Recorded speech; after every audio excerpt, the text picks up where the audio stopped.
Dhe motra Ulqinak, i nderuar Ministër Ibrahimović i dashur Ervin, nderuar përfaqësues qeverisë dhe parlamentit Malit Zi, i nderuar zotin Imanbeku, kryetari i komunës, të nderuar përfaqësues të komunitetit shqiptar Malit Zi, të klerit, trupit diplomatik, është kënaqësi dhe një emocion i veçantë për mua të jem sot këtu në këtë moment historik për marrëdhëniet shqiptaro-malazeze, për urimin e konsullatës përgjithshme të Republikës Shqipërisë në Ulqin.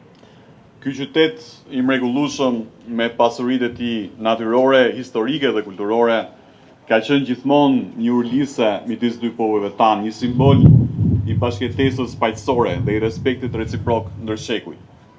Prania jonë këtu sot është dëshmi e këtij raporti të veçantë, por edhe një angazhimi të përbashkët për të ndërtuar një të ardhmë më të fortë dhe më të lidhur mes dy vendeve tona.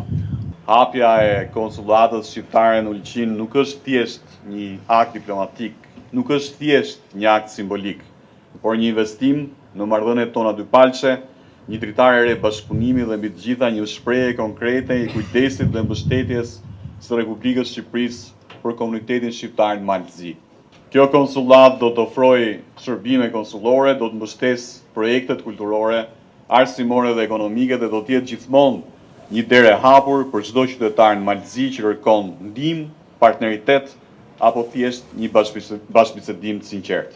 Në një kohë kur të dy vendet tona janë aleate dhe ndajnë një vizion të përbashkët për paqe, stabilitet dhe integrim evropian, ky hap përfaqëson një shtylë të rëndësishme për thellimin e bashkëpunimit në të gjitha nivelet, politik, ekonomik, kulturor dhe njerëzor. E do të jetë një nyje strategjike për të ndihmuar në forcimin e shkëmbimeve tregtare, promovimin e investimeve dhe rritjen e mundësive për zhvillim të qëndrueshëm, veçanërisht në sektor të rëndësishëm si turizmi, energjia apo infrastruktura.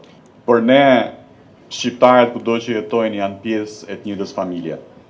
Ne ndjekim me përkujdes dhe kushtim të veçantë zhvillimin dhe mirëqenien e shqiptarëve në Malit Zi.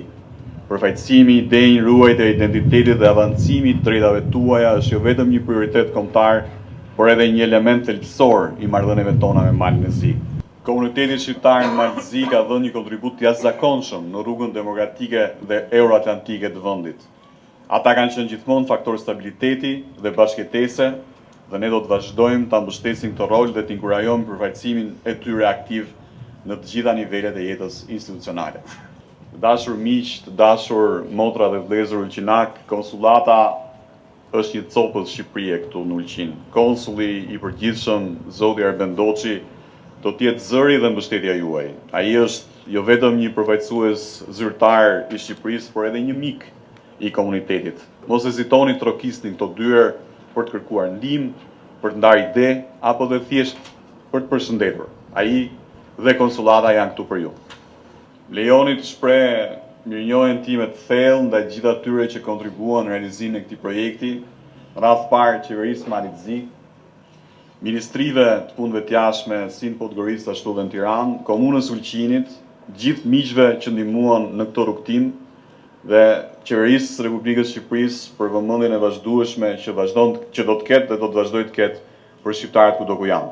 Faleminderit për bashkëpunimin, për kushtimin dhe mikpritjen. Le të vazhdojmë të ndërtojmë së bashku një të ardhmë më të mirë, më të bashkuar dhe më të drejtë për gjithë qytetarët tanë dhe për brezat që do të vinë.